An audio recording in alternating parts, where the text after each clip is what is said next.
Assalamualaikum warahmatullahi wabarakatuh.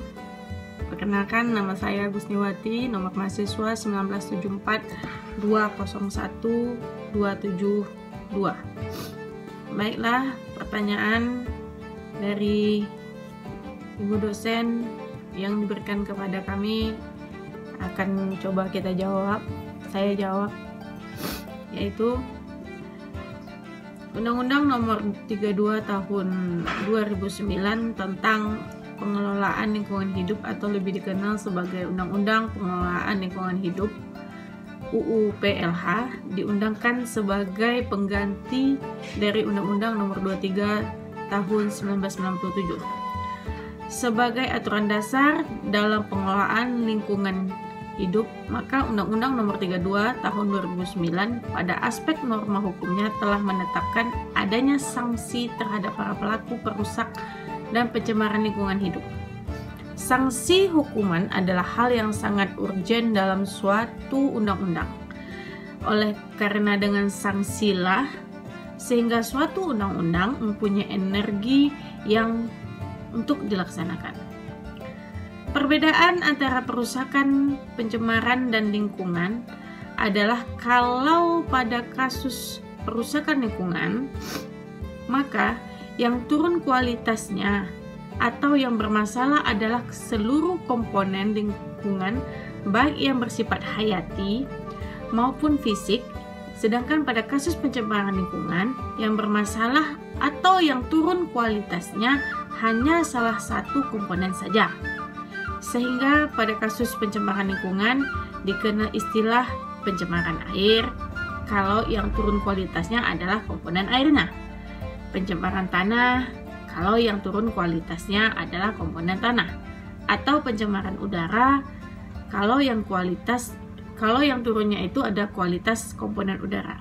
Jadi kerusakan lingkungan sama dengan berubahnya struktur, bentuk, komposisi, susunan suatu lingkungan hidup sehingga kualitas lingkungan hidup tersebut menurun.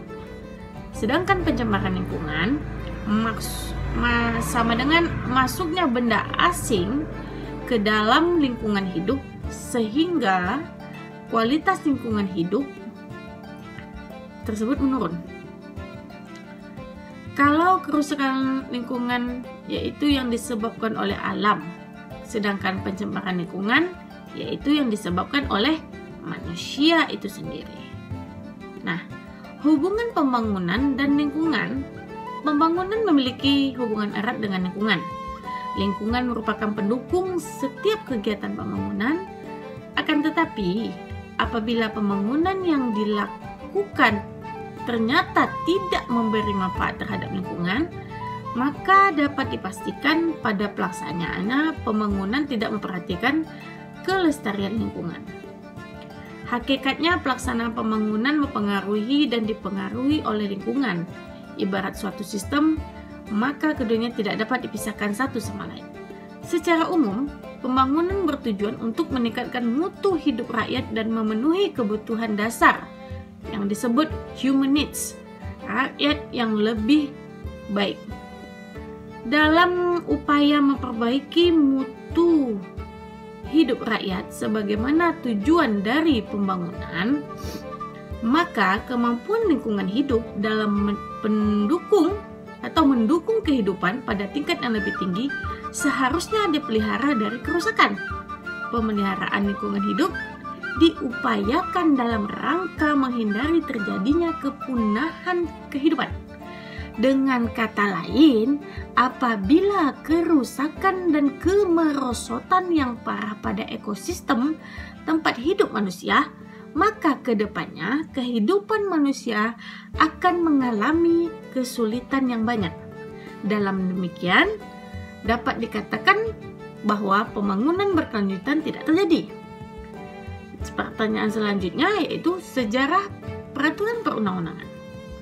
Tonggak sejarah pengaturan hukum lingkungan di Indonesia secara komprehensif atau disebut Environment Oriented Law adalah dengan lahirnya Undang-Undang Nomor 4 Tahun 1982 tentang ketentuan pokok pengelolaan lingkungan hidup yang disingkat dengan Undang-Undang Lingkungan Hidup, yang kemudian diganti dengan Undang-Undang Nomor 23 Tahun 1997 tentang Pengelolaan Lingkungan Hidup, yang disingkat dengan UU PLH, dan sekarang diganti lagi dengan Undang-Undang Nomor 32 Tahun 2009 tentang Perlindungan dan Pengelolaan Lingkungan Hidup.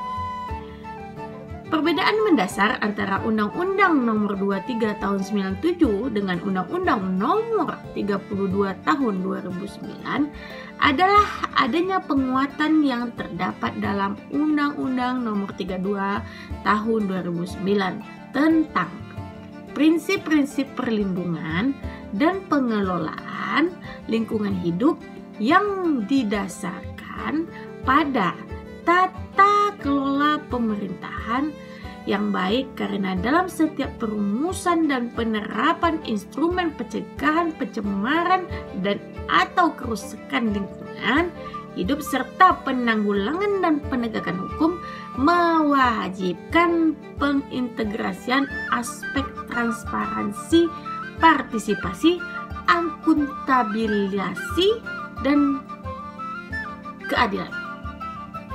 Nah, adapun yang menjadi asas-asas dalam lingkungan hidup yaitu azas keterpatuhan, azas manfaat, azas kehati-hatian, azas keadilan, azas ekoregion, asas keanekaragaman hayati, asas pencemaran membayar, asas partisipasi, azas kearifan lokal, asas tata kelola pemerintahan yang baik, dan asas otonomi daerah. Baiklah, demikian presentasi saya mengenai pertanyaan yang Ibu berikan. Mohon maaf jika ada salah dan silap. Wabillahi taufik wal hidayah. Wassalamualaikum warahmatullahi wabarakatuh.